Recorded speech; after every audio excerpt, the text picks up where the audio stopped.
صحیح بخاری حدیث نمبر 53۔ میں عبداللہ بن عباس رضی اللہ عنہما کے پاس بیٹھا کرتا تھا۔ وہ مجھ کو خاص اپنے تخت پر بٹھاتے۔ ایک دفعہ کہنے لگے کہ تم میرے پاس مستقل طور پر رہ جاؤ، میں اپنے مال میں سے تمہارا حصہ مقرر کر دوں گا۔ تو میں 2 ماہ تک ان کی خدمت میں رہ گیا۔ پھر کہنے لگے کہ عبد القیس کا وفد جب آن حضرت صلی اللہ علیہ وآلہ وسلم کے پاس آیا تو آپ نے پوچھا کہ یہ کون سی قوم کے لوگ ہیں یا یہ وفد کہاں کا ہے؟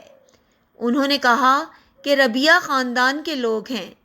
آپ صلی اللہ علیہ وآلہ وسلم نے فرمایا، مرحبا اس قوم کو یا اس وفد کو، نہ ذلیل ہونے والے نہ شرمندہ ہونے والے، یعنی ان کا آنا بہت خوب ہے۔ وہ کہنے لگے، اے اللہ کے رسول، ہم آپ کی خدمت میں صرف ان حرمت والے مہینوں میں آ سکتے ہیں، کیونکہ ہمارے اور آپ کے درمیان مضر کے کافروں کا قبیلہ آباد ہے۔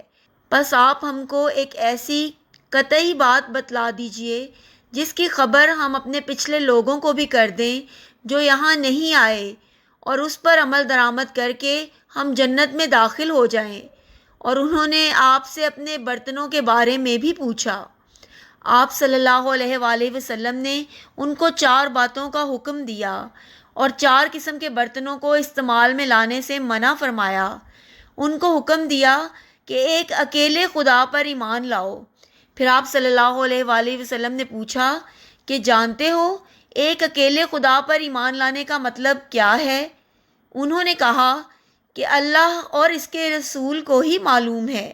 آپ نے فرمایا کہ اس بات کی گواہی دینا کہ اللہ کے سوا کوئی معبود نہیں، اور یہ کہ حضرت محمد صلی اللہ علیہ وآلہ وسلم اس کے سچے رسول ہیں، اور نماز قائم کرنا، اور زکوٰۃ ادا کرنا، اور رمضان کے روزے رکھنا، اور مال غنیمت سے جو ملے اس کا 5واں حصہ مسلمانوں کے بیت المال میں داخل کرنا۔